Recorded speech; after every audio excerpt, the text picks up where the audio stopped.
Voilà, on va reprendre notre cours sur les écrits du Rav Kook, Oroth. Et on avait commencé donc juste un cours pour l'instant, et comme promis, je continue.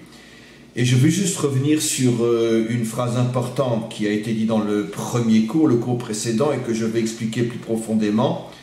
Le Rav dit « Eret Israël ichativa atzmutit keshura bekesher chayim imauma » Comme je l'ai déjà expliqué, bon, ceux qui ne comprennent pas l'hébreu ne vont strictement rien comprendre à ce que je vais dire maintenant. Ceux qui comprennent l'hébreu vont un petit peu mieux le comprendre. L'hébreu du Rav Kook est extrêmement difficile à comprendre. C'est sans doute de tous les maîtres d'Israël le seul qui a écrit dans un langage extrêmement difficile à comprendre. Il faut énormément de temps, rien que pour comprendre la phrase telle qu'elle est exprimée en hébreu. Et bon, je ne sais pas exactement quelle est la raison qui a poussé le Rav à écrire d'une manière tellement compliquée, mais ça complique encore plus les choses, puisqu'il s'agit d'un géant dont la pensée est déjà géante. Alors si en plus la manière de le formuler est très complexe, ça nous met dans une situation qui n'est pas facile pour vraiment, non seulement comprendre ce qu'il dit, et puis après comprendre le message. Donc en tous les cas, on prend sur nous de se lancer dans la mer et en espérant mériter le miracle de l'ouverture de la mer, c'est-à-dire avoir un dévoilement réel et profond de ces enseignements inimaginables qui, jusqu'à aujourd'hui encore, je l'avais déjà dit il y a fort longtemps, jusqu'à aujourd'hui encore, je suis convaincu que la véritable pensée du Rav Kook est encore complètement voilée, et qu'elle ne se dévoilera véritablement qu'avec le Mashiach, qui arrivera à dévoiler tous les secrets inimaginables qui sont cachés dans cette pensée, dans cette Torah inimaginable qui est en avance de plusieurs siècles, voire de plusieurs millénaires sur nos générations. Et donc le Rav explique ici que la terre d'Israël, d'une certaine manière, contient l'essence d'Israël, l'essence du peuple juif. Comme on va le voir dans quelques lignes, aujourd'hui ou la fois prochaine, il va expliquer qu'il y a un lien profond entre l'essence de l'âme juive et la terre d'Israël, et lorsque le peuple juif revient sur sa terre, à ce moment-là, il y a une connexion qui se fait entre l'essence de l'âme d'Israël et la terre d'Israël, et se dévoile l'essence de l'identité juive authentique, qui démolit et qui fait tomber toute la, on pourrait dire, tout l'esprit et toute la mentalité galoutique d'exil qui accompagne le peuple juif depuis des millénaires. Alors, pour essayer de comprendre ce que le Rav veut dire quand il parle d'essence, je me servirai, et c'est d'une certaine manière la chance que j'ai d'avoir justement pris sur moi depuis des décennies d'étudier tout ce qui est possible d'étudier dans la Torah d'Israël, la Chassidoute et énormément d'autres choses, de manière à ce que justement on peut avoir une sorte de puzzle reconstruit, et à chaque fois qu'on a besoin de comprendre une notion dans les enseignements de tel Rav et que c'est pas suffisamment expliqué, automatiquement on peut comprendre en se servant des enseignements d'un autre Rav, puisque en vérité, tous les maîtres authentiques ont chacun dévoilé une partie du puzzle qui s'appelle la Torah, et que chaque partie, en l'associant à une autre, va donner la véritable image qui est la véritable Torah. Et donc je vais me servir des écrits justement de la Chassidoute Chabad pour essayer de comprendre ce que dit le Rav ici. Parce que justement dans la Chassidoute Chabad, le Rabbi de Lubavitch et les autres qui l'ont précédé, mais surtout lui, parle énormément dans ses enseignements de Chassidoute, il parle énormément justement de cette notion de l'essence et des rayonnements, l'essence de l'âme ou l'essence de l'être, et les rayonnements de l'âme ou les rayonnements de l'être. Il donne souvent l'exemple du soleil. Le soleil lui-même, la boule, c'est l'essence de la lumière, mais nous ne pouvons pas recevoir directement de l'essence, parce que tout simplement, si on s'approchait de l'essence, on serait pulvérisé, on disparaîtrait. Donc, pour pouvoir profiter, bénéficier de cette lumière, on ne reçoit que des rayonnements qui partent de la source de l'essence à des milliers de kilomètres de chez nous, et lorsqu'ils arrivent chez nous, la lumière qui est à des centaines de millions de degrés peut-être au niveau de l'essence, elle arrive chez nous, il n'y a plus que 40, 30, 20, 50, 60 degrés au maximum, ce qui est supportable. Donc il y a, on pourrait dire, un rétrécissement inimaginable de la puissance de l'essence à travers le rayonnement. Et lorsque le rayon arrive chez nous, on peut en profiter. Mais d'un autre côté, on est très loin de l'essence. Ici, le Rav fait allusion exactement à la même notion. L'essence de l'identité d'Israël est complètement voilée parce que nous ne sommes pas sur notre terre. Je vais revenir sur cette notion dans quelques instants. Nous n'avons, en dehors de notre terre, nous n'avons que des rayonnements de l'essence d'Israël, et ces rayonnements sont une réduction inimaginable de ce qu'est l'essence de l'identité, de ce qu'est l'essence véritable d'Israël. Alors cette notion est expliquée, comme je venais de le dire, à différentes reprises, à de très nombreuses reprises dans la Chassidoute Chabad. Le rabbi de Lubavitch, le dernier rabbi de Lubavitch, revient sur cette notion énormément de fois, et il explique qu'au moment de la délivrance finale, c'est l'essence qui va se dévoiler, et elle va donc d'une certaine manière remettre en cause toute la vision, tout le caractère, tout le comportement, tout l'être que nous sommes aujourd'hui, parce que nous sommes aujourd'hui des êtres construits sur des rayonnements qui n'ont rien, mais strictement rien, mais absolument rien à voir avec l'essence elle-même. Ce qui veut dire que nous ne savons pas du tout qui nous sommes. Nous ne savons pas qui nous sommes. Ça va beaucoup plus loin encore. Il y a une allusion extraordinaire dans Rashi, puisque évidemment, je l'ai déjà dit, et tout juif honnête le sait, et tous les maîtres finalement ne font qu'exprimer à leur manière, selon leur approche et leur tempérament et leur caractère et leur compréhension des choses, ils ne font que réexprimer des notions qui ont déjà été enseignées il y a fort longtemps par les grands premiers maîtres d'Israël, mais eux étaient à des niveaux de compréhension et d'expression tels qu'il était absolument impossible de comprendre ce qu'ils disaient tel que eux l'ont dit. Il va falloir d'autres maîtres et d'autres maîtres et d'autres maîtres et d'autres maîtres pour arriver à exprimer ces enseignements d'une manière que nous puissions nous les comprendre aujourd'hui. Mais c'est encore une fois le même phénomène. Lorsqu'un grand maître, il y a 2000 ans ou 3000 ans, comme Rabbi Akiva, aimait un enseignement, la manière dont il aimait lui cet enseignement, est-ce qu'on peut imaginer que quelqu'un comme moi, comme qui que ce soit, puisse comprendre ce que dit Rabbi Akiva? C'est absolument impossible. Je tiens juste à préciser que Rabbi Akiva était un Tana, bon, pour ceux qui comprennent ce que ça veut dire. La génération des Tanaïm, c'est-à-dire les maîtres qu'on appelle les Tana. Après eux sont venus la génération des Amoraïm. Les Amoraïm, c'était eux-mêmes des géants inimaginables, comme Rabbi Yochanan, comme Resh Lakish, comme Abaye, comme Rava. Les Amoraïm ont dit sur eux-mêmes que si on considère les Tanaïm comme des hommes, alors nous, on dit les Amoraïm sur eux-mêmes, nous ne sommes que des animaux par rapport à eux. Ça veut dire, bien sûr, on ne parle pas de l'être, on parle de la Torah. C'est-à-dire que si on considère que la Torah des Tanaïm est une Torah d'homme, alors notre Torah, c'est une Torah d'animal. Les Amoraïm ont dit ça il y a 2000 ans. Donc imaginez-vous qui on est aujourd'hui. Imaginez-vous. Il faut qu'on se rende compte une fois pour toutes que lorsque des gens comme nous, dans notre génération, transmettant des enseignements, même si par rapport à notre génération, ces enseignements sont waouh, mais ce n'est que le rétrécissement de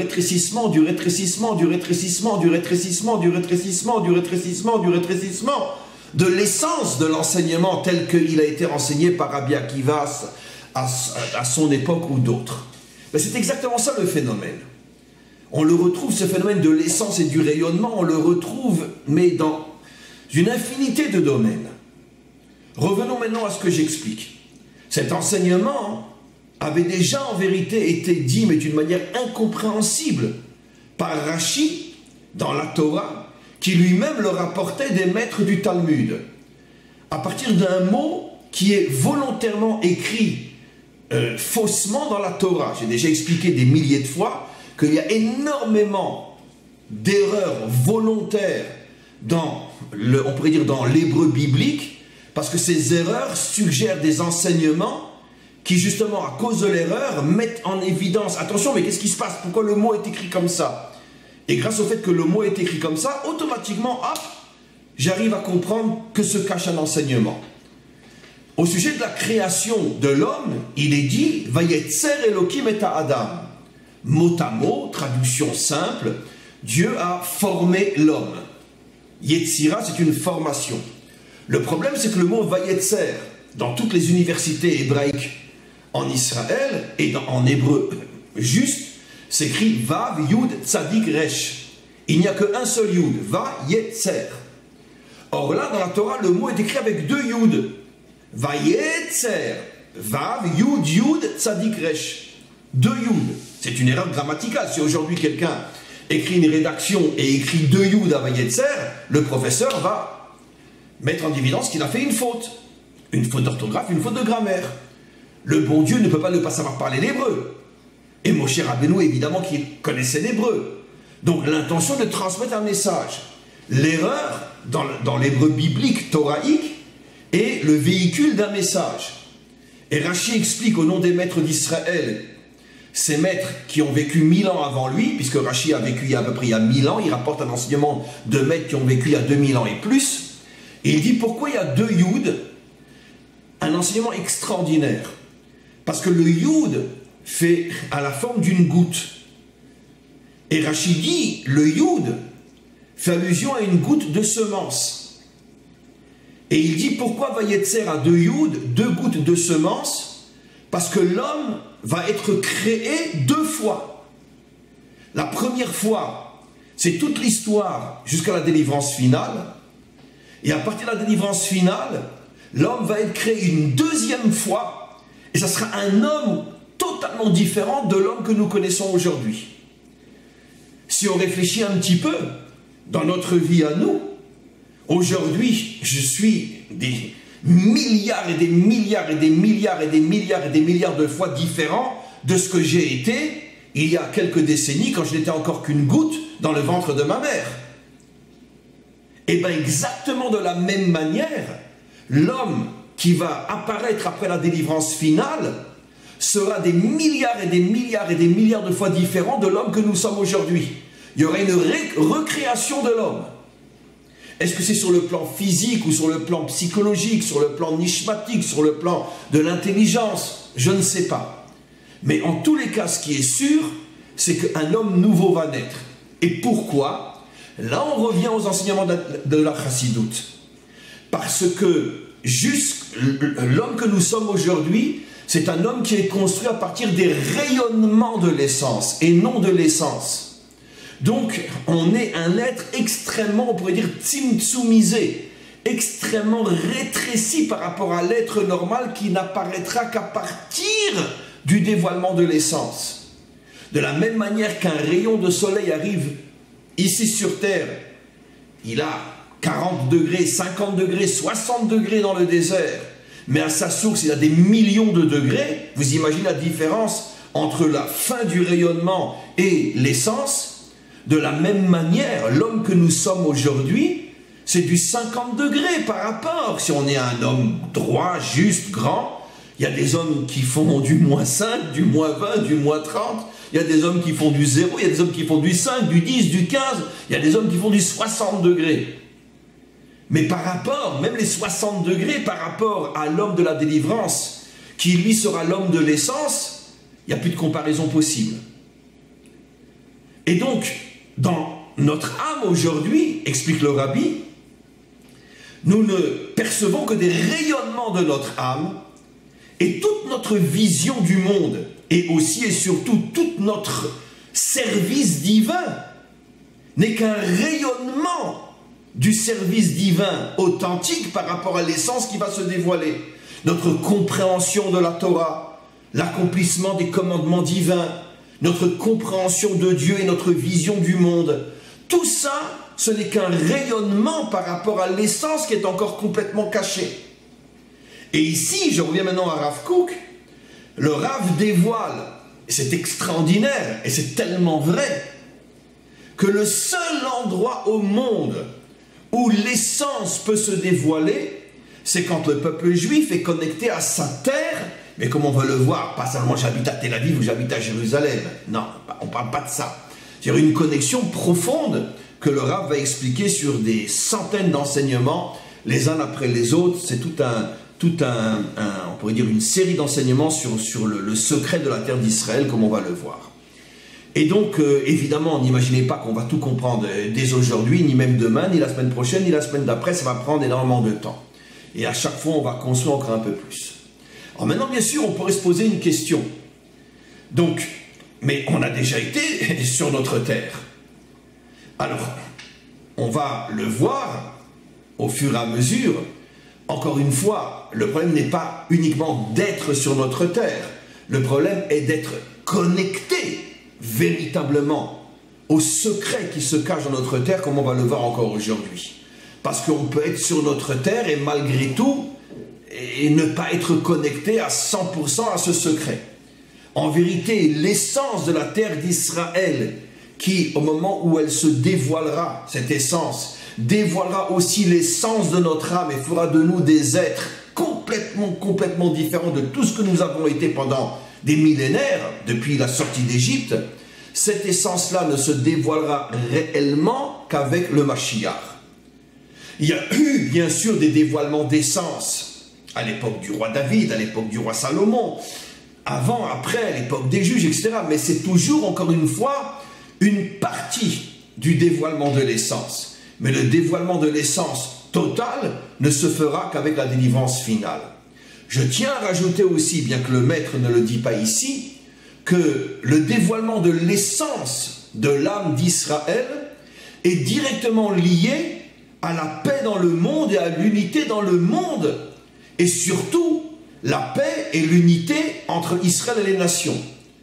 La raison profonde, et je vais le prouver de la Torah, pour laquelle les nations nous haïssent et nous poursuivent et veulent nous détruire, c'est parce que pour l'instant, et depuis d'ailleurs la sortie d'Égypte, ce n'est que des rayonnements de la vérité qui brillent à l'intérieur d'Israël, et ces rayonnements ne sont pas suffisamment forts pour convaincre les nations qu'elles doivent s'unir à nous et main dans la main, ensemble construire le monde. Parce que si déjà ces rayonnements ne nous construisent pas véritablement, nous, peuple juif, comment voulez-vous que ces rayonnements puissent construire les nations? Mais le jour où l'essence d'Israël va se dévoiler, cette essence est tellement puissante que les nations vont se rendre compte que le secret de la construction du monde est en train de se dévoiler à travers Israël, et toutes les nations voudront se connecter à cette essence, et à ce moment-là, nous rentrerons dans une ère de paix, d'unité, de fraternité et de respect qui est le monde de la délivrance finale. Donc finalement, le dévoilement de cette essence n'est pas seulement le retour à la véritable identité d'Israël, mais c'est aussi et surtout le retour à la véritable construction du monde. Donc, on revient sur ce texte-là. On avait vu dans le cours précédent que le Rav disait que la terre d'Israël n'est pas seulement un territoire qui permet la construction d'un peuple. C'est beaucoup plus que ça. C'est pas quelque chose qui est extérieur à la nation, mais c'est quelque chose qui contient le secret de l'intériorité de la nation, de l'essence de la nation. Il continue et il dit Chabuka besgulot pnimiyot imitziuta. En vérité, la terre d'Israël contient en elle une intériorité qui est complètement cachée et qui a des pouvoirs inimaginables. Ou mitorkar, et donc, אי אפשר לעמוד על התוכן של סגולת קדושת ארץ ישראל ולהוציא לפועל את עומק חיבתה בשום השכלה רציונלית אנושית כי אם ברוח השם אשר על האומה בכללה בהטבעה הטבעית הרוחנית אשר בנשמת ישראל. Point. On s'arrête là pour le texte aujourd'hui. On avance doucement, mais c'est des notions qui sont tellement profondes que encore, même tout ce que je dis, j'escamote complètement le texte. Alors, qu'est-ce qu'il dit? Il dit ici deux choses. la dernière, on en a déjà parlé, qu'il y a une connexion profonde entre l'âme d'Israël et la terre d'Israël, et que seulement lorsque l'âme revient sur la terre, à ce moment-là, la terre permet à l'âme de dévoiler son essence et pas seulement ses rayonnements. Mais avant cela, il dit quelque chose d'extraordinaire. Il dit, sache qu'il est absolument impossible de comprendre le secret de la terre d'Israël d'une manière rationnelle. Il dit, il emploie un mot d'ailleurs étranger, be'askala rationalite, une compréhension rationnelle, énochite, qui vient uniquement de la logique et de l'intelligence humaine. Ça veut dire qu'il explique que le cerveau humain ne peut en aucun cas comprendre ce que c'est la terre d'Israël. Et là, il met le doigt sur une notion absolument inimaginable, qui est vraie jusque dans les moindres détails dans notre génération et dans toutes les générations. Je dis toujours dans un autre domaine, mais qui est tellement lié à celui-là, la seule manière de réussir véritablement son arrivée en Israël, lorsque l'on vient d'ailleurs, c'est en essayant de réfléchir le moins possible au pourquoi, comment, etc. Je dis souvent, et je ne me trompe pas, ça fait 28 ans que je suis en Israël et je l'ai vu des centaines de fois ce que j'explique, donc ce n'est pas une idée, c'est une réalité. Plus une personne et sa famille préparent soigneusement, minutieusement, jusque dans les moindres détails, leur arrivée en Israël, et plus ils sont en danger de très vite quitter la terre d'Israël. Parce que la terre d'Israël ne s'aborde pas avec la logique, avec une préparation cartésienne, et je ferai ci, et je serai là, et demain, et après-demain, etc. Ouais, je veux tout préparer à l'avance, je veux être sûr que je ne me trompe pas. La terre d'Israël, dit le Rav, je reprends la phrase, qui im beruach Hashem. La terre d'Israël, pour la comprendre et se connecter à elle, tu as besoin de te connecter mot à mot à l'esprit divin.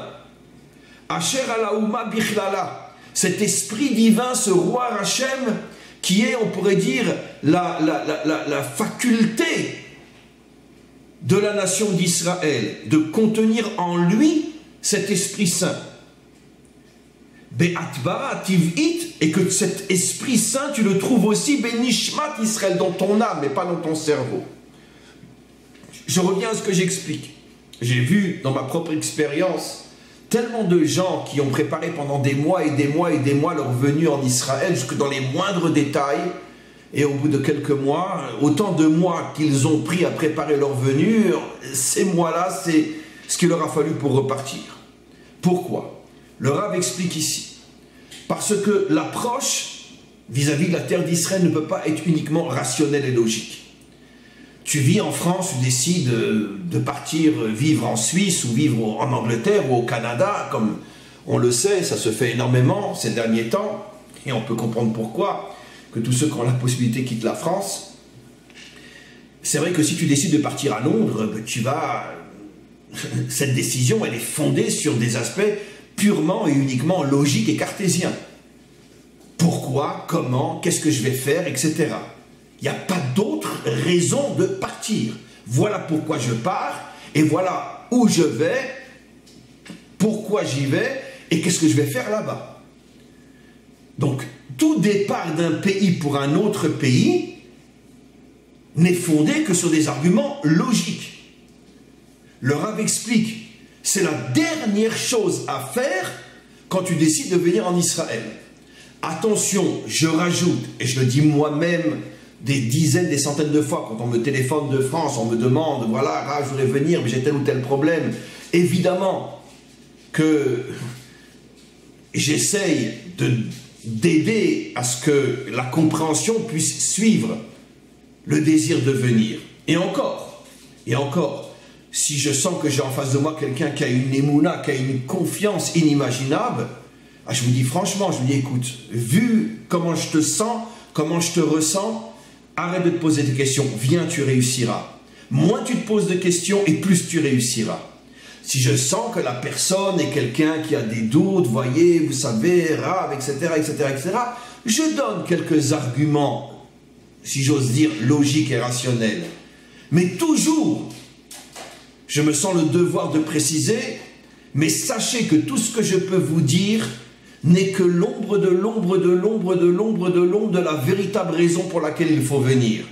Il faut venir, un point c'est tout. Parce qu'aujourd'hui, un juif n'a absolument aucune excuse et n'a pas le droit de vivre en dehors de sa terre. Donc il faut venir. De la même manière que vous n'allez pas me demander logiquement, monsieur le rabbin, pourquoi je dois manger cachère, pourquoi je ne mélange pas le lait et la viande? Si quelqu'un me téléphone et me demande, monsieur, pourquoi je ne dois pas manger de porc, je lui répondrai, vous ne mangez pas de porc parce que c'est la Torah qui le demande. S'il insiste, je lui dirai, écoutez, vous savez, de la même manière qu'il y a des aliments qui sur le plan physique détruisent le corps, il y a des aliments qui sur le plan spirituel détruisent le corps. C'est vrai, c'est une belle réponse, elle est 100% juste, mais elle reste malgré tout métaphysique, elle reste spirituelle, ce n'est pas une réponse scientifique. Parce qu'il faut arriver à croire que dans la nourriture se cachent aussi des énergies spirituelles qui détruisent l'âme comme d'autres aliments détruisent le corps. Que des aliments détruisent le corps, ça tout le monde le voit, tout le monde le comprend. Mais que des aliments puissent détruire l'âme, bon, ça veut dire quoi? Et d'abord, c'est quoi l'âme? Donc même ma réponse plus ou moins rationnelle en comparant la nourriture non cachère à une nourriture empoisonnée sur le plan physique, ça reste malgré tout une réponse spirituelle, il faut y croire. Donc, c'est ce que je veux expliquer, en fait, c'est ce que notre maître dit. L'approche par rapport à la terre d'Israël doit être une approche qui est guidée par l'Esprit Saint, l'Esprit d'Hachem, ou ton âme, c'est ton âme qui t'amène à venir en Israël. C'est le fait que tu ressens un appel d'Hachem, pour le dire d'une manière moderne. C'est quoi l'Esprit de Dieu? Mais tu ressens un appel. Tu sens un appel. Tu sens qu'il faut que tu partes. Alors encore une fois, je le dis et je redis, c'est évident qu'on a le droit d'associer une certaine préparation, etc. Mais la personne qui vient doit sentir que la préparation, c'est un élément infiniment insignifiant par rapport à la véritable raison et aux véritables forces qui vont me faire réussir mon arrivée en Israël. Et c'est pour ça que le Rav dit ici que si tu ne viens que d'une manière logique et rationnelle, tu n'as aucune chance de rester ici. Aucune chance. Parce que cette terre est différente de toutes les autres. La connexion avec cette terre est une connexion spirituelle et non une connexion rationnelle. On pourra m'objecter, mais il y a pourtant énormément de laïcs et d'anti-religieux en Israël. C'est vrai. Je répondrai d'une manière cartésienne, d'une manière plus profonde. D'abord d'une manière cartésienne, sachez que il y a plus de 1 million de jeunes Israéliens qui ont quitté la terre d'Israël. On parle toujours de faire venir les Français ou les Américains, mais d'abord qu'on refasse venir ceux qui sont nés ici et qui sont partis. Il y a plus de 1 million d'Israéliens nés en Israël qui ont quitté la terre d'Israël. Généralement, à 99,9%, ce sont pratiquement tous des enfants de parents absolument pas connectés sur le plan juif, ou les parents eux-mêmes qui ont quitté la terre d'Israël. 99,9% de ceux qui ont quitté la terre d'Israël, 1 million aujourd'hui, sont pratiquement tous des laïcs véritables. Je ne les condamne pas, je ne les juge pas, ils sont nés comme ça. Mais en tout cas, ce sont des laïcs. Il y a des exceptions, il y a aussi des religieux qui quittent la terre d'Israël, mais ça c'est parce que justement, dans la majorité des cas, c'est parce qu'ils ont préparé leur arrivée d'une manière trop rationnelle. Donc, quoi qu'il en soit, les résultats sont là. Si tu n'as pas une approche spirituelle de la terre d'Israël, il y a très peu de chances que tu vas y rester longtemps. Toi, tu y restes parce que, bon, tu as ton travail, tu as tes habitudes, tu as tes amis, t'es né ici, mais tes enfants, eux, quand ils vont sortir de l'armée à 21 ans et qu'ils vont devoir commencer leur vie, ils vont dire « je préfère partir aux États-Unis » C'est malheureusement ce qui se passe de plus en plus et de plus en plus dans le monde laïque à 100%. C'est-à-dire qu'il n'y a rien au niveau de l'expression, bien sûr, parce que leur âme est juive autant que la mienne et autant que celle du Mashiach, et autant que celle de Moshe Rabbeinu. Mais au niveau de l'expression de cette âme-là, ils vivent comme des laïcs à 100%. Et donc, généralement, leurs enfants quittent le pays. Donc, c'est ce que dit notre maître, le Rav Kook, c'est que si tu n'as pas une approche spirituelle, dit dans un mot beaucoup plus terre à terre et beaucoup plus important, si tu n'as pas une confiance absolue dans le choix que tu fais, et si tu n'as pas une confiance absolue qu'une fois que tu seras là-bas, vont se dévoiler en toi des forces que tu ne pouvais en aucun cas connaître à Paris ou à Manhattan ou je ne sais où, et que tu vas découvrir et de révéler de nouvelles forces qui vont se dévoiler en toi, qui vont te permettre de rester, de te construire et d'arriver à des niveaux de vie que même avec des milliards et des milliards d'euros ou de dollars, tu n'aurais jamais pu atteindre en dehors de cette terre. Je parle d'une vie au niveau de la qualité de cette vie. Et donc c'est pour ça que je termine en revenant sur ce message extrêmement important. La terre d'Israël doit être abordée d'une manière spirituelle, avec le réceptacle le plus important de tous, qui n'est pas avec combien d'argent je viens, mais avec quelle force d'émouna je viens. Et plus ma émouna est forte, et plus tu viens avec un réceptacle que le maître du monde va remplir de force et d'énergie et de lumière qui vont faire de toi quelqu'un d'incroyablement grand et géant et puissant sur le plan humain ici en Israël. Et plus tu viens avec un réceptacle faux, qui est je viens avec beaucoup d'argent, je viens avec beaucoup de préparation, je viens avec beaucoup de contacts, avec beaucoup de visites pour préparer ma venue. Par contre, au niveau de la Emouna, c'est pas mon truc. Sache que plus ton réceptacle est fort sur le plan financier et rationnel, et moins tu as de chances de rester ici. Et ça, on le voit tous les jours, tous les jours, tous les jours. Moi, je l'ai vécu avec des élèves à moi qui sont venus ici avec des millions et qui sont repartis avec 100 $ en poche. Avec 100 $ en poche. Pourquoi? Parce qu'ils sont venus avec une approche française. J'étais un grand homme d'affaires en France, je vais réussir en Israël. Et la terre d'Israël, Dieu a dit, dégage. Ici, je ne garde que ceux qui viennent pour se connecter au maître du monde. Alors, connexion au maître du monde, dans le conscient, dans l'inconscient, peu importe. Mais comme le dit ici le Rav, la seule connexion possible avec cette terre, c'est une connexion qui passe par l'âme et qui passe par l'esprit d'Hachem. Et à ce moment-là, on reste là. On continuera ce cours magnifique grâce à notre maître la semaine prochaine.